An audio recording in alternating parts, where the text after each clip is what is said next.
Welcome back, Streamer Nation. I'm your host, Michael Simeone, and you are listening to the SP Streamer Podcast, part of the Fantrax and FantraxHQ.com family.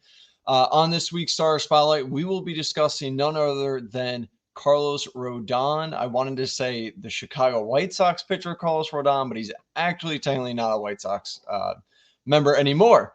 So we're going to jump right into him real quick. Again, same thing as all the other episodes, kind of discuss what he's done, what his outlook is for next season, all that kind of stuff, and how to approach him in terms of fantasy. So let's get started. Coming into 2020, Carlos Rodon was non-tendered by the Chicago White Sox. Rodon was unable to find a team that was willing to let him become a starter. He decided to take his chance back with the White Sox and try and earn a spot in the rotation. After being non-tendered on December 2nd, he actually re-signed with the White Sox on February 1st. So again, just to reiterate here, Rodon wanted to become a starter. Teams wanted to put him in the bullpen. Other teams thought he'd be better in the bullpen. Rodon said, no, I want to be a starter. I'm only going to go somewhere where I have the potential to become one. And that ended up being the Chicago White Sox. In an article written back on March 23rd by the Chicago Tribune, he was quoted saying, "The work started this offseason, and it's been good. It's been fun. I'm just happy to be a part of the starting staff." So again, just to kind of reiterate there too, that he just wanted that opportunity.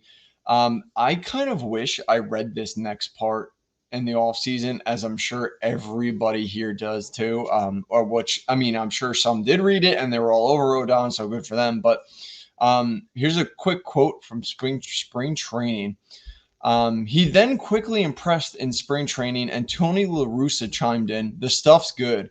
I've just been really impressed with his ability to repeat his delivery, location of his pitches. There's been a couple of times where he's missed 3 pitches, then come back and thrown 3 strikes.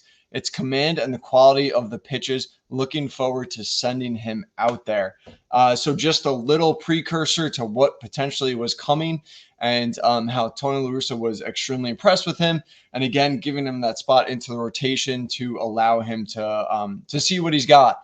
And, I think a lot of people, when they brought in that new pitching coach, everyone got excited about Dylan Cease, which worked out as well. But a lot of people didn't think about Rodon and how maybe that new pitching coach could help Rodon out as well. And clearly it did. With hard work and impressing his coaches in spring training, Rodon was able to grab a spot in the rotation, and it led to a breakout season where he pitched 132.2 innings with a 2.37 ERA and a 0.96 whip, both elite numbers. The main improvement for Rodon came with velocity. In 2019, his fastball velocity averaged just 91.6 miles an hour. In 2020, it rose to 93. And in 2021, it settled in at 95.4 miles an hour.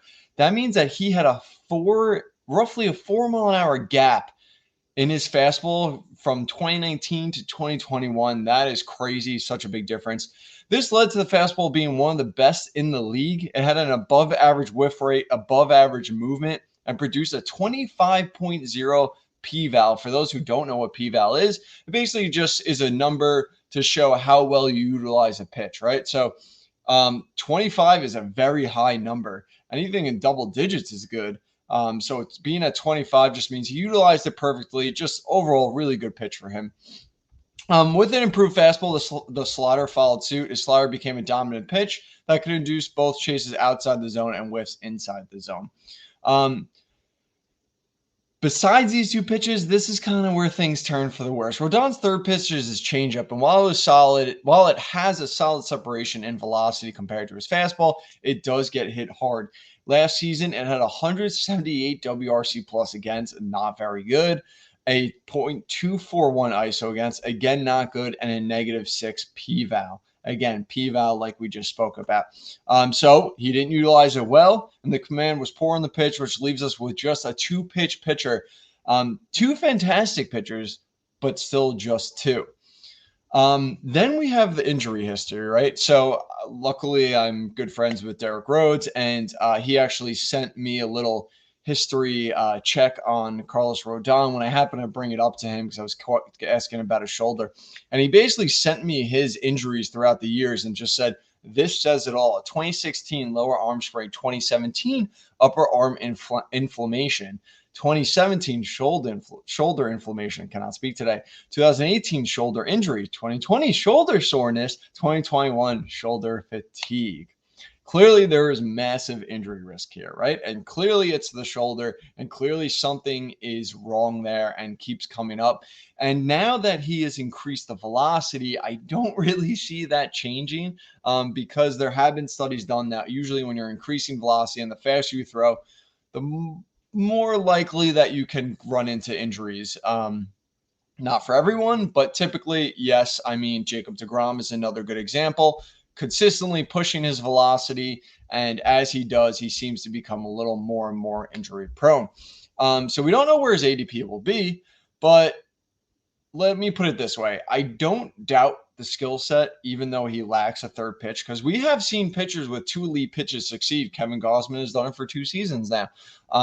There have been other pitchers as well. I mean, Glasnow was, I know he's a little up and down, but before he had his third pitch, he was still a very good pitcher. So it's definitely can be done. They just have to continue to be elite. So again, even though he doesn't have a third pitch, he still has 2 elite pitchers, but the issue is the health and the innings pitch, right? How many innings pitched are we going to get from him? Is he going to continue to struggle to get over even 150 innings? Can he reach 100? Well, the shoulder bothered him early on in the season, and then he just is a complete wash for the year. A lot of questions. Not only that, but he is a free agent, so we don't know where he's going to sign. So also, where is he going to end up pitching? Will it be a pitcher-friendly ballpark, a hitter-friendly ballpark? Could that affect him? We will see. That's something that, can only be answered in time. So what am I doing with Carlos Rodon for 2022?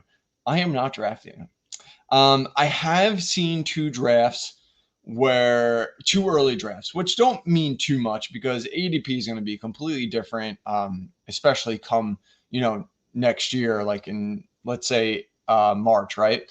So I mean, pitchers do get pushed up, all those kinds of stuff. But it does look like he's going to be probably a top 40 pitcher, and I don't know. I don't think he's going to be worth the risk, especially the way I'm probably going to be drafting the season. Which, from the looks of it right now, is I'll probably go.